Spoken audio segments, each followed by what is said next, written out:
कांग्रेस का घरेलू कलेश दिन प्रति दिन वाधता जा रहा है तो नवजोत सिंह सिद्धू तो स्टेज उत्ते चढ़ के शरेआम हाईकमांड नूं भी धमकियां देण लग गए हैं। उन्होंने कहा है कि जेकर मैनू फैसले ना लैण दिते तो मैं कांग्रेस की इट नाल इट खड़का देंगा। इस मौके उन्होंने होर भी कई मुद्दों उत्ते बयानबाजी की। क्योंकि मैं कदे समझौते नहीं किए, मैं कदे आने नहीं, मैं हमेशा लोगों की जिंदगी बदलने के लिए काम किया और मैं आज भी उत्थे खड़ा।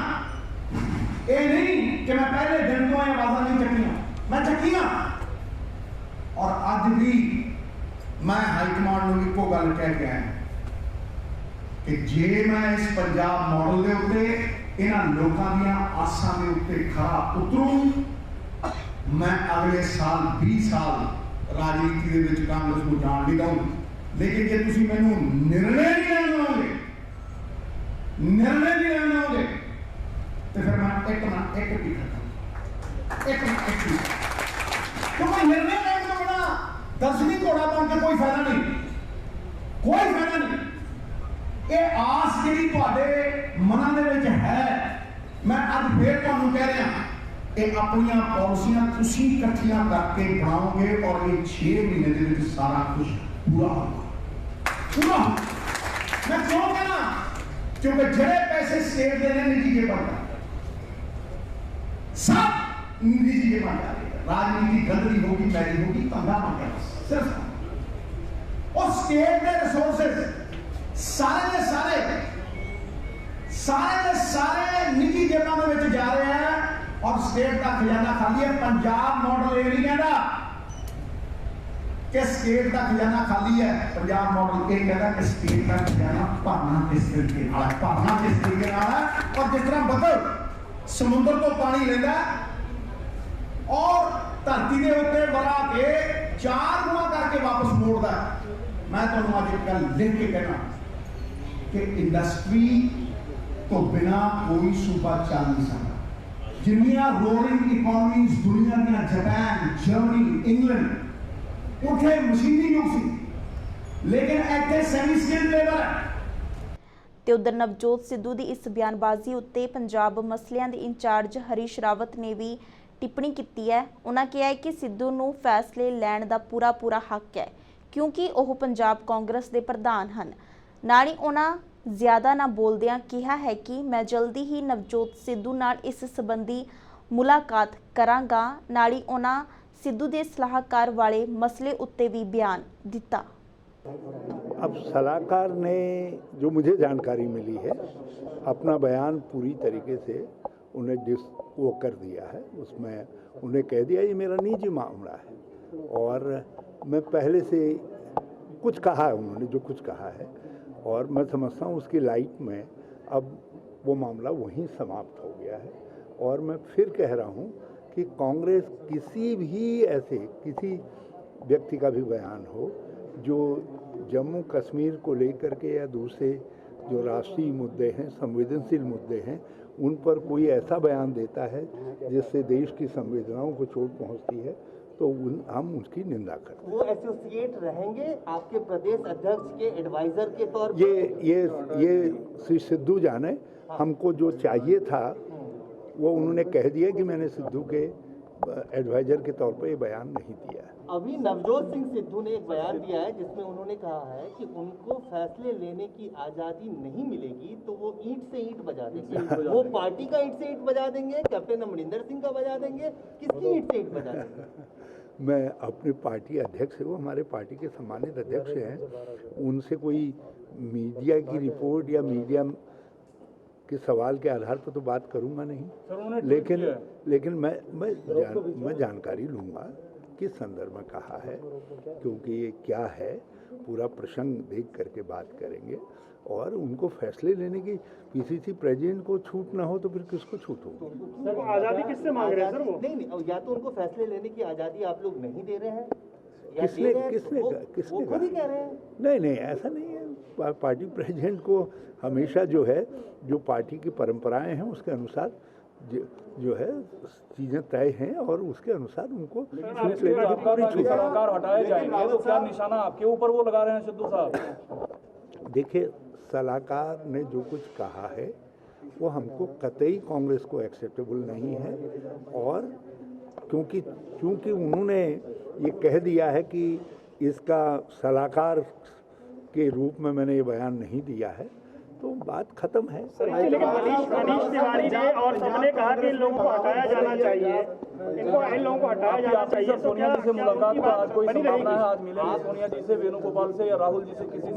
मैं कल, आज तो मैं कुछ अपने निजी कामों में व्यस्त हूँ, कल मिलूँगा।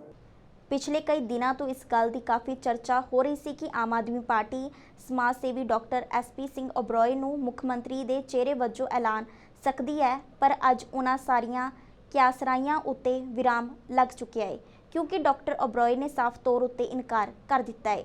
ਇਸ ਮਸਲੇ ਨੂੰ ਲੈ ਕੇ ਅਕਾਲੀ ਦਲ ਦੇ ਆਗੂ ਵਿਕਰਮ ਮਜੀਠੀਆ ਨੇ ਕਿਵੇਂ ਆਮ ਆਦਮੀ ਪਾਰਟੀ ਦਾ ਮਜ਼ਾਕ ਉਡਾਇਆ, ਜਰਾ ਤੁਸੀਂ ਵੀ ਸੁਣੋ। ਦੇਖੋ, ਓਬਰਾਏ ਸਾਹਿਬ ਦਾ ਤਾਂ ਅੱਜ ਬੜਾ ਵੱਡਾ ਬਿਆਨ ਆਇਆ ਹੀ ਹੈ ਕਿ ਉਹਨਾਂ ਨੇ ਸੀਐਮ ਦੀ ਆਫਰ ਇਹਨਾਂ ਦੀ ਰਿਜੈਕਟ ਕੀਤੀ ਹੈ।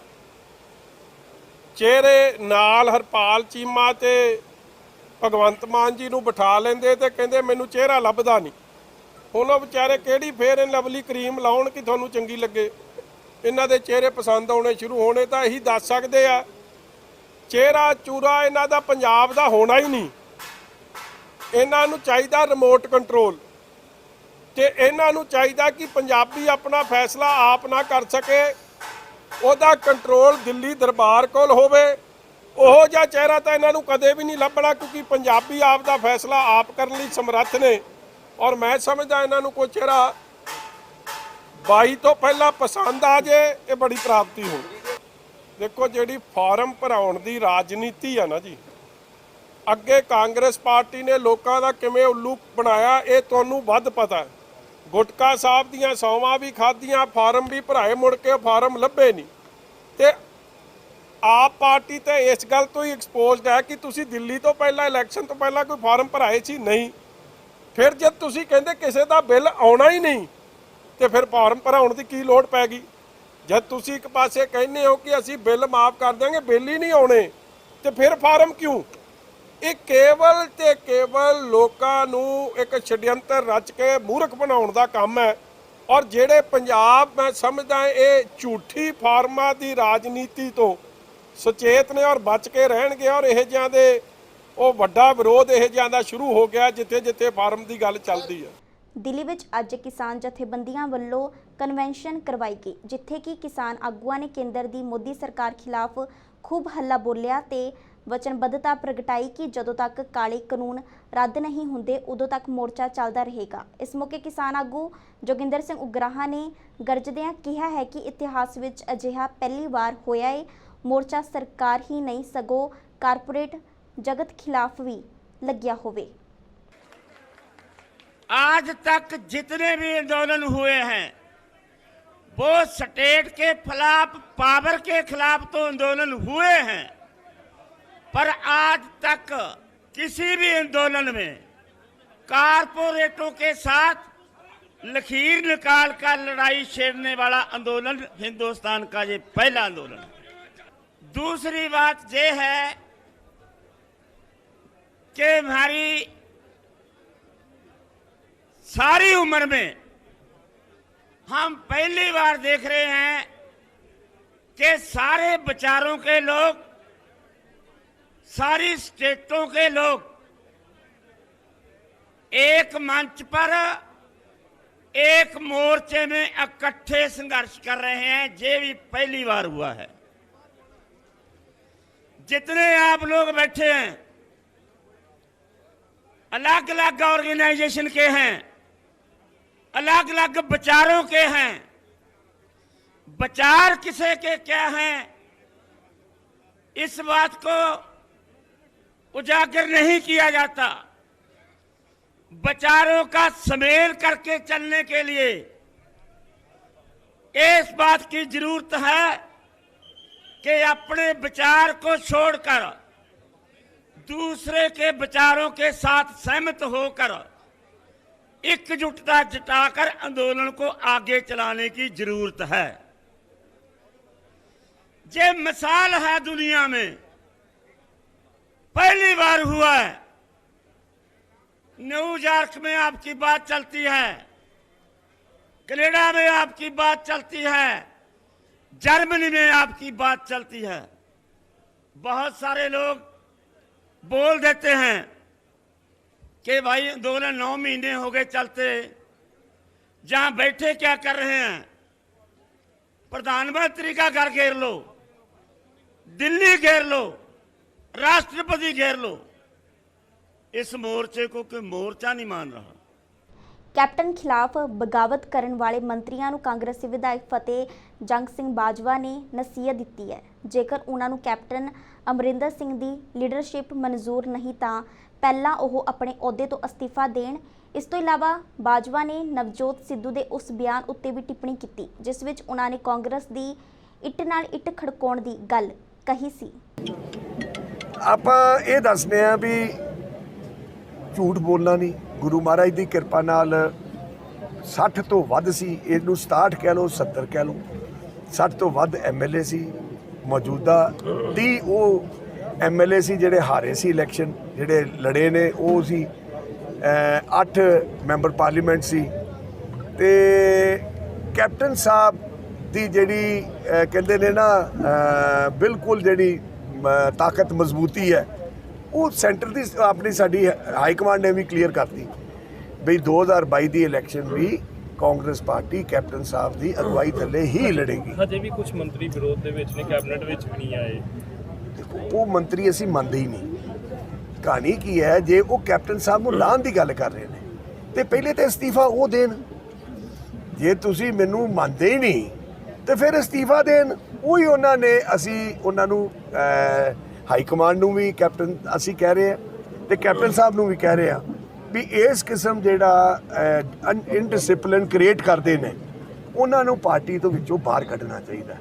ਔਰ ਵਕਤ ਆ ਗਿਆ, ਜਾਂ ਤੇ ਆਪ ਹੀ ਛੱਡ ਜਾਣਗੇ, ਸਿਆਣੇ ਹੋਣ ਤੇ ਆਪ ਚਲੇ ਜਾਣ ਤੇ ਬਹੁਤ ਚੰਗੀ ਗੱਲ ਨੇ ਤੇ ਪਾਰਟੀ ਹਾਈ ਕਮਾਂਡ ਕਰ। ਹੁਣੇ ਨਾ ਟਵੀਟ ਕੀਤਾ ਗਿਆ Navjot Sidhu directly high command ਨੂੰ। ਭਰਾ ਮੇਰਿਆ, ਨਵਜੋਤ ਸਿੰਘ ਸਿੱਧੂ ਨੂੰ ਕਾਂਗਰਸ ਦਾ ਪ੍ਰਧਾਨ ਬਣਾਇਆ, ਨਾ ਕਿ ਇੱਟ ਖੜਕਾ ਕਰਨ ਲਈ ਕੁਝ ਬਣਾਇਆ। ਅੱਜ ਇਕੱਠੇ ਹੋਣ ਦੀ ਲੋੜ ਹੈ। ਇੱਟ ਤੇ ਇੱਟ ਲਾਣੀ ਹੈ, ਨਾ ਕਿ ਖੜਕਾਣੀ। ਉਹ ਮੈਂ ਕਿਹਾ ਤੁਸੀਂ ਗਲਤ ਪੜ੍ਹ ਲਿਆ। ਨਹੀਂ, ਇੱਟ ਨਾਲ ਇੱਟ ਖੜਕਾਉਣ ਦੀ ਗੱਲ ਹੀ ਆ। ਨਹੀਂ, ਉਹਨਾਂ ਟਵੀਟ ਇਹ ਕੀਤਾ ਵੀ ਇੱਟ ਤੇ ਇੱਟ ਲਾਣੀ ਹੈ, ਵੀ ਅਸੀਂ ਇਕੱਠੇ ਹੋ ਕੇ ਚੱਲਣਾ ਹੈ ਤੇ ਜਿਹੜੇ ਇੱਟ ਨੇ ਇੱਟ ਖੜਕਾਉਣ ਵਾਲੀ ਤੇ ਗੱਲ ਹੀ ਕੋਈ ਨਹੀਂ।